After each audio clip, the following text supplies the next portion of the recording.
Hello friends, வாங்க இன்னைக்கு சூப்பராக இந்த செவ்வாழைப்பழத்தை பயன்படுத்தி செவ்வாழைப்பழ இனிப்பு பணியாரம் செய்யலாம். உங்களோட குழந்தைங்க ஒல்லியாக இருக்காங்கன்னா அவங்களுக்கு இதை தினம் ஒரு பழம் கொடுத்தீங்கன்னா நல்லா வெயிட் கெயின் ஆகுங்க.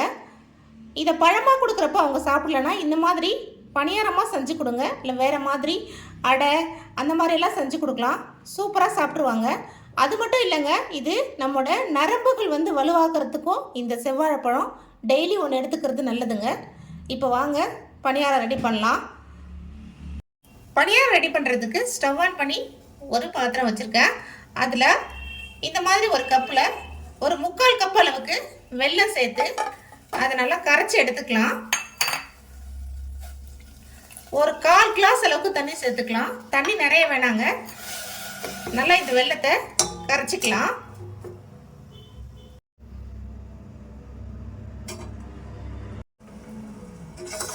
வெல்லம் நல்லா கரைஞ்சிருச்சுங்க. பாகுபாதெல்லாம் தேவையில்லை, வெல்லம் கரைஞ்சா மட்டும் போதும். இதை எடுத்துட்டு அதிலே ஒரு தாளிப்பு கடாய் வச்சுக்கலாம். வச்சுட்டு அதுல கொஞ்சம் போல நெய் சேர்த்துக்கலாம்.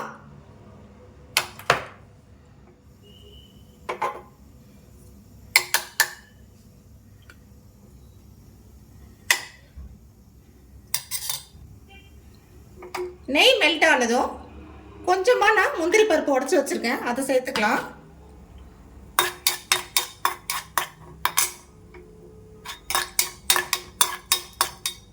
ஏன்னா நம்ம குழந்தைங்களுக்காக செய்யறதால அதுங்க அந்த பணியாரத்தை கடிச்சு சாப்பிட்றப்ப இடையிடையே இந்த முந்திரி பருப்புலாம் வாய்க்குள்ள மாட்டும். சாப்பிட்றதுக்கு நல்லா கிரன்ச்சியாக சூப்பராக இருக்கும்.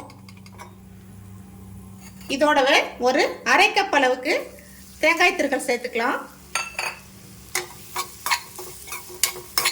இதையும் சேர்த்து இந்த நெய்யிலே வறுத்து வச்சுக்கலாம்.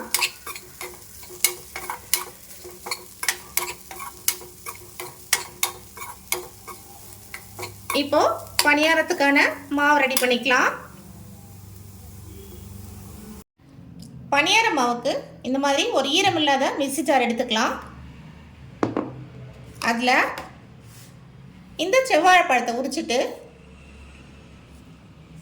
அதை சேர்த்துக்கலாம் உடைச்சி.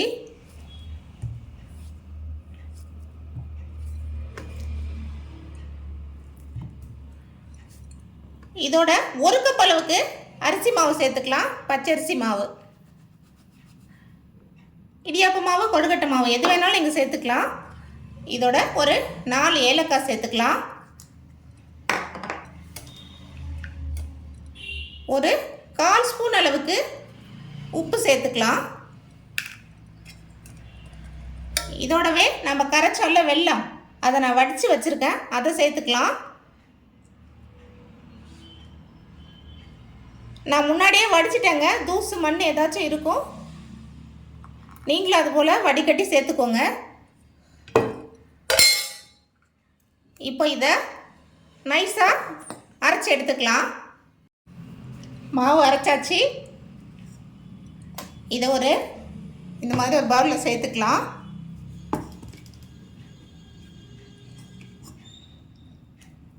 இந்த பதத்துக்கு அரைச்சிக்கோங்க.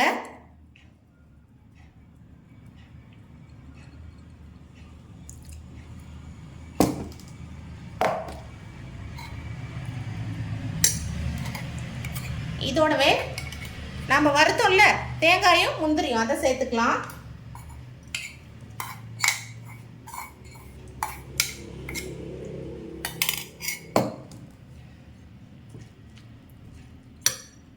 இது கூட ஒரு 2 சிட்டிகை அளவுக்கு ஆப்ப சோடா சேர்த்துக்கலாம். சமையல் சோடா சொல்லுவோம்ல அது. இது ஆப்ஷனல் தான், நீங்கள் வேணும்னா சேர்த்துக்கோங்க, வேணான்னா ஸ்கிப் பண்ணிவிடுங்க. இப்போ நல்லா மாவை மிக்ஸ் பண்ணிக்கலாம்.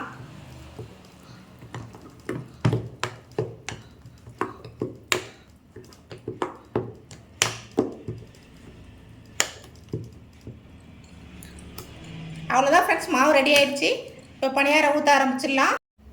பணியாரக்கல் அடுப்பில் வச்சு சூடு பண்ணி வச்சுருக்கேன். இதில் நெய்யும் எண்ணெயும் சேர்த்து கலந்து வச்சுருக்கேன். இதை அப்படியே சேர்த்துக்கலாம்.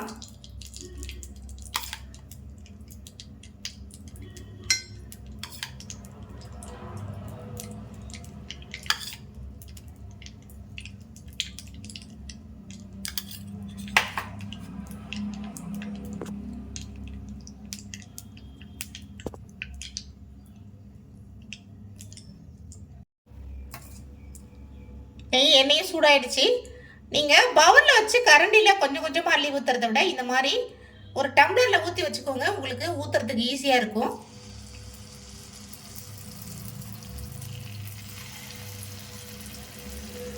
ஃபுல்லாக ஊற்றாம ஒரு 3/4 பங்கு அளவுக்கு ஊற்றிக்கோங்க.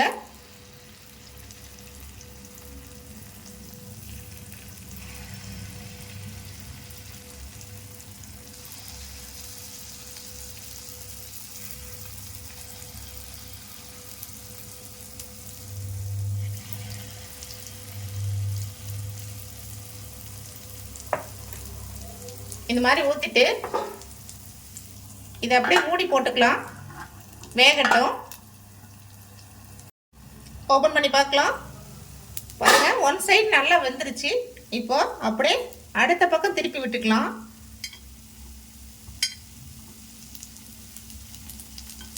இது போல பொறுமையா திருப்பி விட்டுக்கோங்க.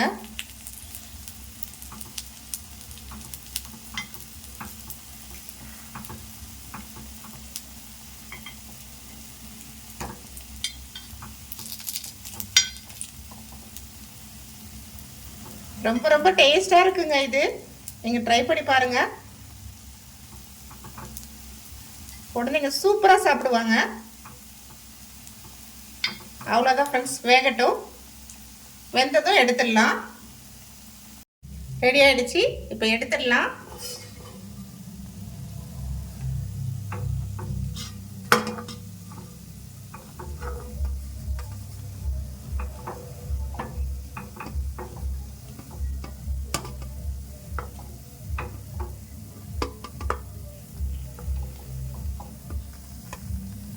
சூப்பரா பாருங்க ஃப்ரெண்ட்ஸ், குண்டு குண்டா எவ்வளோ சூப்பரா இருக்குன்னு. இன்னும் ஒரு பேட்ச் ஊற்றிட்டு சர்வ் பண்ணிட்டு உங்களுக்கு காமிக்கிறேன். பாருங்க ஃப்ரெண்ட்ஸ், கமகமான நெய்வாசத்தோட நம்ம செவ்வாழைப்பழ இனிப்பு பணியாரம் ரெடி ஆயிடுச்சு. இதே அளவுகளோட நீங்கள் செஞ்சு பாருங்க, சூப்பராக இருக்கும் இந்த ரெசிபி. அது மட்டும் இல்லாத ரொம்ப சத்தானதும் கூட. இந்த ரெசிபி உங்களுக்கு பிடிச்சிருந்தா லைக் பண்ணுங்க, ஷேர் பண்ணுங்க. அப்படியே மறக்காம நம்ம சேனலை சப்ஸ்கிரைப் பண்ணிக்கோங்க. Thank you friends.